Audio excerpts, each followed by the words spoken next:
Si je vous évoque la construction d'une immense tour qui a fait la renommée de la France dans le monde, une tour qui a repoussé les limites d'un matériau en affichant des performances inédites, l'emblème d'une capitale, un édifice vous vient immédiatement à l'esprit puisqu'il s'agit de... La tour Eiffel. N'est-ce pas? C'est non. La tour Perret. Ah oui, oui, oui, oui, oui, oui, oui. Construite au cœur de Grenoble, alors fraîchement désignée capitale des Alpes, la tour Perret est l'élément majeur de l'exposition internationale de 1925 de la Houille Blanche. Elle est l'œuvre du mentor de Pouillon, celui qu'on considère comme le maître du béton, Auguste Perret. Avec une base octogonale large d'environ 4,7 boubas et une hauteur totale de 92 mètres, la tour et son élancement impressionnant démontrent les capacités d'un jeune matériau innovant et finit de poser les bases de l'histoire du béton armé. 72, c'est le nombre de pieux en béton armé long de 15 mètres qui assure la fondation de l'immense édifice. La structure de la tour, quant à elle, est d'une efficacité déconcertante. Constituée de 8 poteaux eux-mêmes réunis par des ceintures appelées enrayures, l'ossature de la tour, visible en façade, permet de dégager de grandes surfaces non porteuses propices à un remplissage.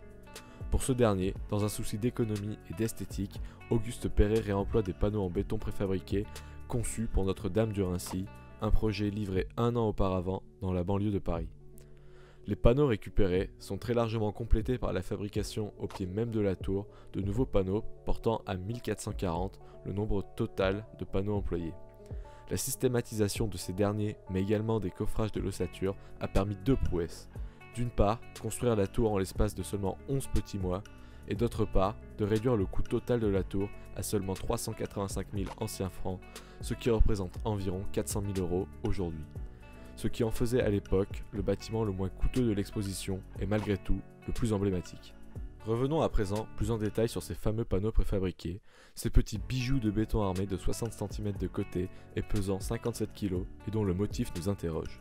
Si en façade, il nous évoque davantage des écailles, terme employé par Perret lui-même, il est en réalité le garant de spatialité exceptionnelle à l'intérieur de la tour. En effet, les petits triangles de béton avec la pointe en bas, conçus spécifiquement pour cette dernière, permettent de ne pas laisser entrer la pluie tout en baignant l'intérieur de la tour d'une lumière exceptionnelle. Ce motif permet également de ne pas employer de verre et ainsi de conserver des ouvertures qui limitent considérablement la prise au vent des façades. Ces panneaux, réalisés à l'époque par des artisans d'exception, ont particulièrement bien vieilli et n'ont subi qu'une légère érosion due à près d'un siècle d'intempéries. Le reste de l'édifice, quant à lui, porte les stigmates du temps et de nombreux affleurements de ferraillage nous témoignent de la fragilité de la tour après un siècle de délaissement.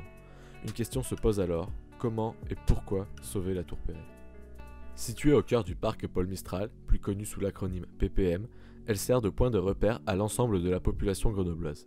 Population composée par ailleurs de 50% d'étudiants amateurs d'apéritifs, de pétanque et de skate, et de 50 autres % amateurs quant à eux d'art du cirque, de slackline et de RSA.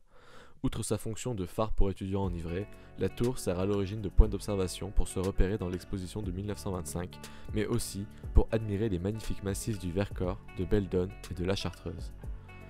De par sa spatialité, la tour ne peut être imaginée autrement qu'en observatoire, ce qui refroidit les différents maires grenoblois pour sa réhabilitation, puisque l'intérêt économique semble quasiment inexistant.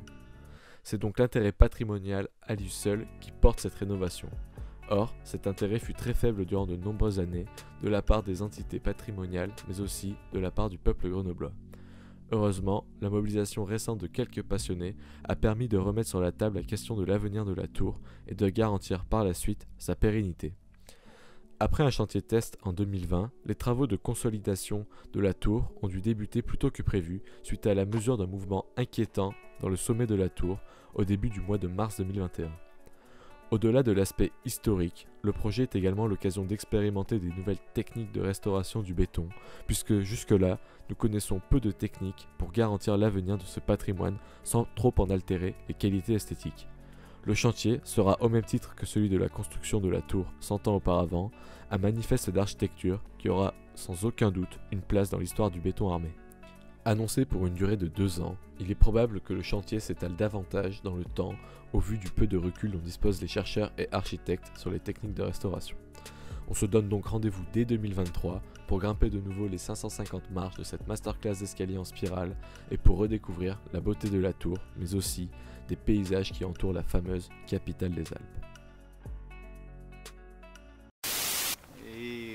coup, on se dit que pour rester en lien, on peut échanger pour améliorer le format des vidéos, échanger aussi pour que vous posiez vos questions en message privé.